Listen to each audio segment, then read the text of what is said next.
చుట్టూతా కొండలు. ఈ కొండ వీడు పేరు తగ్గట్టే చుట్టూ కొండతో నింపబడి ఉంది. మనం చూడండి, అక్కడ మనకి బురుజులు కనిపిస్తున్నాయి. అచ్చిటాన్న ఒక బురుజు, అదొకటి. చుట్టూతా కొండలు. ఇది సజ్జమహల్ బురుజు అని, ఇది ఒక బురుజు.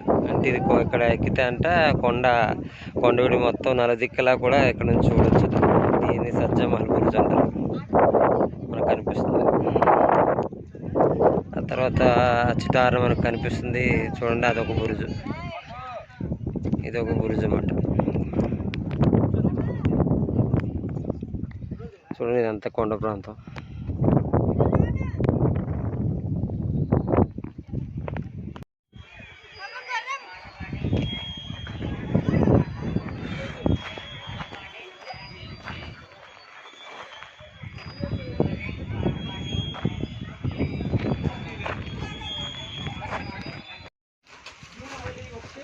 ఇదేదో మంటపంలా కనిపిస్తుంది మనకి. చాలా దిగువగా ఉంది, చాలా తక్కువ ఎత్తులో ఉంది.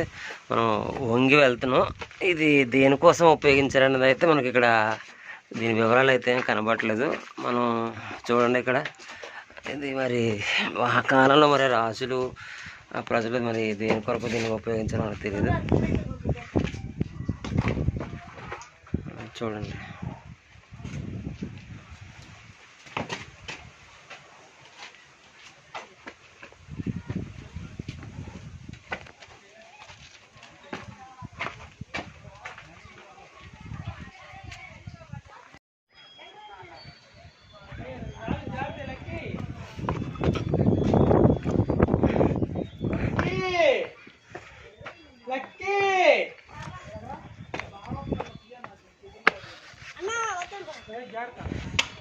ఓ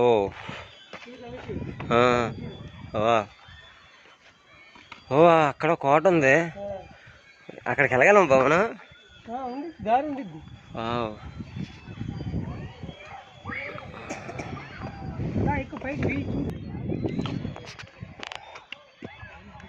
చూడు మా మీద కొద్ది తిరుగుతూ. అవును,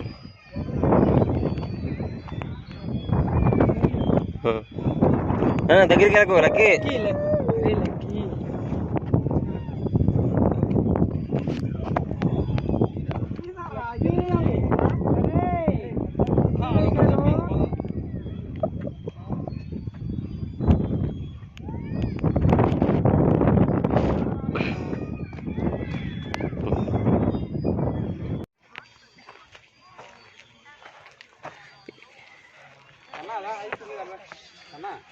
ఈ కొండవీటిని పాలించింది రెడ్డిరాజు అనవేమారెడ్డి అని చెప్తారు. ఈయన పాలన విశేషాలు క్రీస్తు శకం 1364 నుంచి 1186.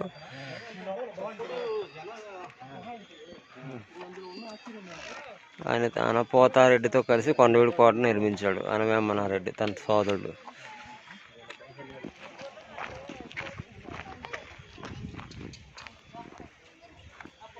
ఇక్కడ రకరకాల రాజుల చరిత్ర మనం చూడగలం. పోలయ్య వేమారెడ్డి క్రీస్తు శకం 1125 నుంచి 1153. తర్వాత అనపోతారెడ్డి 1153 నుంచి 1164. తర్వాత అన్న వేమారెడ్డి 1164 నుంచి 86. ఇలాగ చరిత్ర అయితే మనం కనిపిస్తుంది.